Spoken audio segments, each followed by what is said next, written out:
خدعة نفسية هتعملها للشخص اللي بيقلب عليك الترابيزة.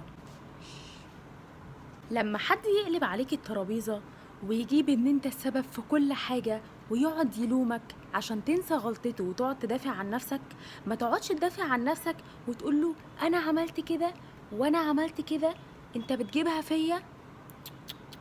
اللي انت هتعمله بالظبط، لو انت واقف بتكلم حد عن غلطته وبتقوله اللي مضايقك وبتحاسبه، وهو بدأ يقلب الترابيزة عليك ويجيب كل اللوم عليك، ساعتها استنى يخلص كلام خالص ويقول كل اللي هو عايزه، وكمل في اللي مضايقك عادي جدا ولا كأنه قال حاجة، وكمل كلام عن غلطته اللي هو عملها عادي جدا ولا كأنه اتكلم. يعني مثلا هجيب لك أعلى مثال في الدنيا، شخص خانك وانت واقف بتعاتبه وكشفته قدام نفسه، فهو بدأ يقلب الترابيزة ويقولك ما انت اللي هاملني، ما انت اللي عاملني.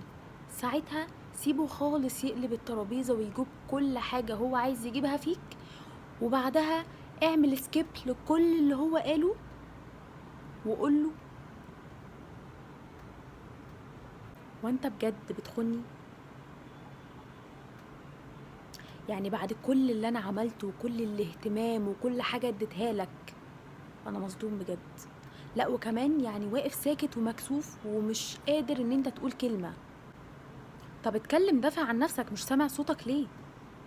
هو بقى عمال يدافع عن نفسه وعمال يحاول يجيب السبب فيك وعمال يعني يزق الكرة ناحيتك عشان انت اللي تبدأ تدافع عن نفسك وتبدأ تقول له لا انا ما عملتش، لا انا ما سويتش، بس انت ولا سامع اي حاجة. اتكلم، ساكت ليه؟ قول حاجة طيب يمكن اقتنع. واقعد كمل بقى في الغلطة بتاعته. غلطتك اللي انت بتعملها ان هو لما يبدأ يجيب الكورة عندك او الكورة على ملعبك عشان تبدأ انت تدافع عن نفسك وتقوله انا ما عملتش، انا ما سويتش، انا ما اهملتش، طب امتى ده وكل الكلام ده، هو كده خلاص شغلك عن الموضوع الاساسي اللي انتوا بتتكلموا فيه، وخلاص نجح اصلا في ان هو يشغل تفكيرك عن ان انت تدور على دفاع عن النفس بدل ما تدور على ان انت تعاتبه.